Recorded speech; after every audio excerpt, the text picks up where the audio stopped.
बजने हमारे आती नहीं।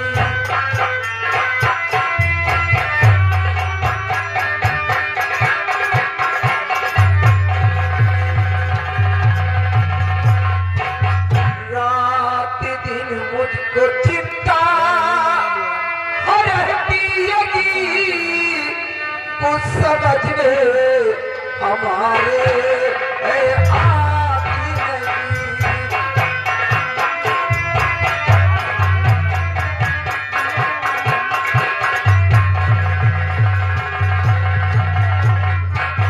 शेरा प्रथमश तुम्हें अच्छी तरह मालूम है कि तीसरा पल मेरा बीतने वाला है। मेरी जिंदगी का कोई भरोसा नहीं कि कब ऊपर वाले के हाथ से मेरा बुलाव आ जाए। इसलिए मैं सोचती हूँ राजमाता, ईश्वर न करे ऐसा हो और फिर आपके पास एक नहीं दो बेटे हैं, तो फिर चिंता करने की जरूरत क्या है? चिंता का कारण क्या है? तुम ठीक कहते हो, लेकिन रात दिन में यही सोचा करती हूँ कि मेरी जिंदगी का कोई भरोसा नहीं। इसलिए ईश्वर ने मुझे दो बेटे, बड़ा बेटा मेरा जौहर सिंह, छोटा बेटा मेरा न्यामर सिंह। मेरी समझ नहीं आता कि किस बच्चे को राजगद्दी पे बिठाऊं और किसे यहाँ का महामंत्री बनाऊं।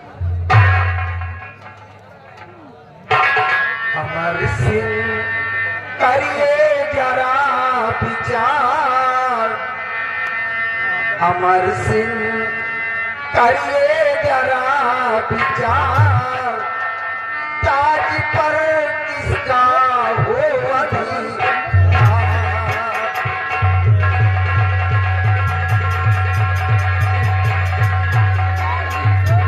अमर सिंह करिए जरा विचार,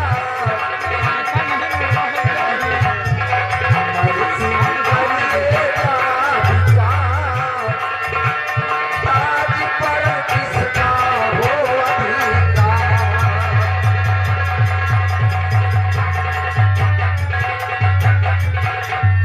बेटा जौहर सिंह मेरा या ना हर सिंह बलवान, ताज पिन्हाऊं मैं किसे जो शासक बने महान।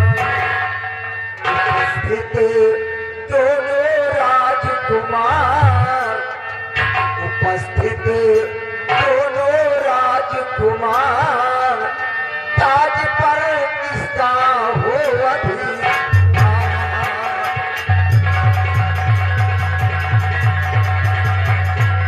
उपस्थित दोनों राजकुमार, उपस्थित दोनों राजकुमार, ताज पर किसका हो अधिकार।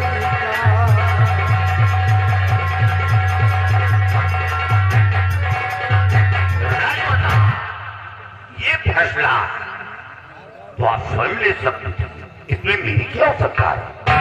अमर सिंह, तुम ठीक कहते हो, लेकिन तुम्हें अच्छी तरह मालूम है कि तुम आज के नहीं मेरे स्वामी जी के जमाने के समय पर, और मेरे स्वामी जी जो भी कार्य करते थे बगैर तुम्हारे सलाह के एक भी कदम आगे नहीं बढ़ाते। जैसा तुम सलाह देते थे तुम्हारे सलाह के मुताबिक काम करते थे। इसलिए मेरा हुक्म है कि जैसा तुम सलाह दोगे तुम्हारे हुक्म का पालन होगा। लेकिन राजमाता, सच्चाई कहने में हमें खौफ है, कहीं ऐसा न हो कि आपके बच्चों के अंदर कोई ऐसी ठेस पहुंचे। नहीं बेटा, मेरे बच्चे दोनों पढ़े लिखे, होशियार और समझदार हैं। जैसा तुम फैसला करोगे तुम्हारा फैसला अटल ही रहेगा। वाह राजमाता, ये तो आपकी महानता है जो हमें आपकी सलाह समझा।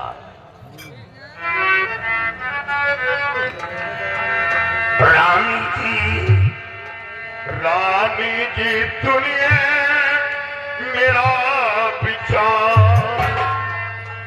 रानी जी सुनिए मेरा विचार, ताज पर नाहर का अधिकार।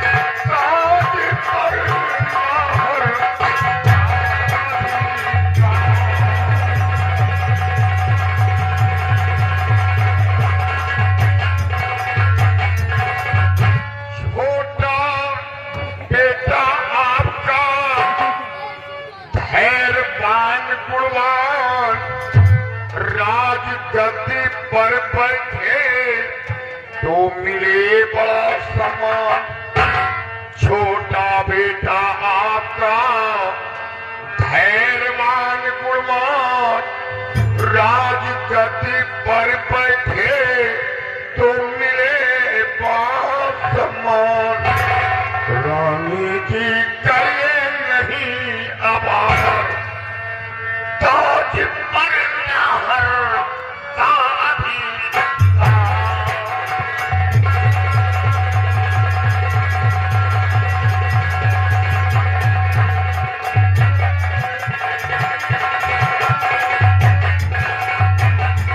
राजमाता, आप अपने छोटे बेटे को यहाँ का शासक बनाइए।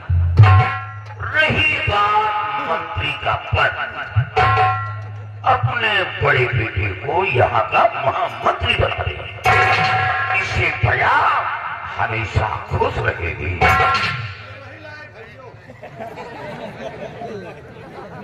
चाचा जी, आप हमारे पिताजी के जमाने से इस पद पे कार्य थे। पिताजी भी राज्य का कोई कार्य करते थे तो बगैर आपकी सलाह के कोई कार्य नहीं करते थे, और जो आप सलाह देते थे हमेशा आपकी सलाह को मानते थे। लेकिन अभी आप जानते हैं कि पिताजी के न रहने के बाद इस ताज और सिंहासन का बड़े बेटे का हक बनता है, तो आपने मुझ पर फैसला लिया है। छोटे राजकुमार, सर पर ताज रख लेने से वो शहंशाह नहीं होता, बल्कि प्रजा का भार शहंशाह के ऊपर डिपेंड करता है। और फिर आपके बड़े भाई के अंदर वो काबिलियत, वो सहनशीलता नहीं है जो राज चला सकी। आप ही सोचिए, आप छोटे भाई हैं, आपके बड़े भाई जौहर सिंह हैं। सबसे पहले शादी बड़े भाई की होना चाहिए। महाराज ने क्यों नहीं अपने बड़े भाई की शादी की? आपकी शादी हो गई, पत्नी आ गई, पत्नी की गोद में ईश्वर ने एक साथ अच्छा खूबसूरत फूल दे दिया, बेटा दे दिया, और आपके बड़े भाई कुंवारे घूम रहे हैं। इनकी शादी क्यों नहीं? राजमाता मौजूद है, खुले शब्दों में मैं नहीं कर सकता।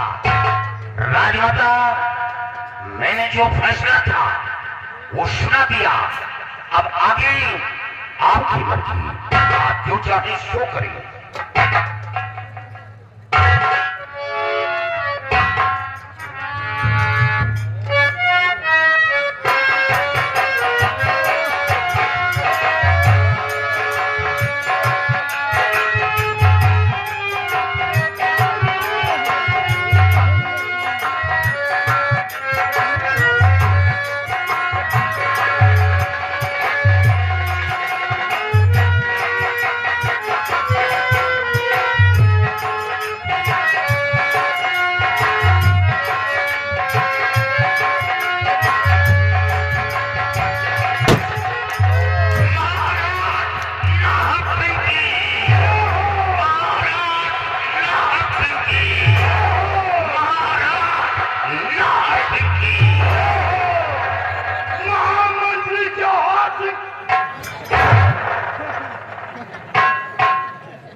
जाओ, मैं तुम्हें 3 दिन की छुट्टी दे रही हूँ।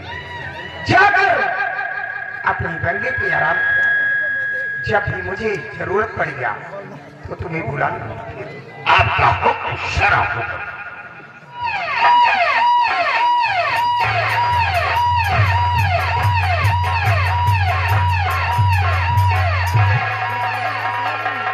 बेटा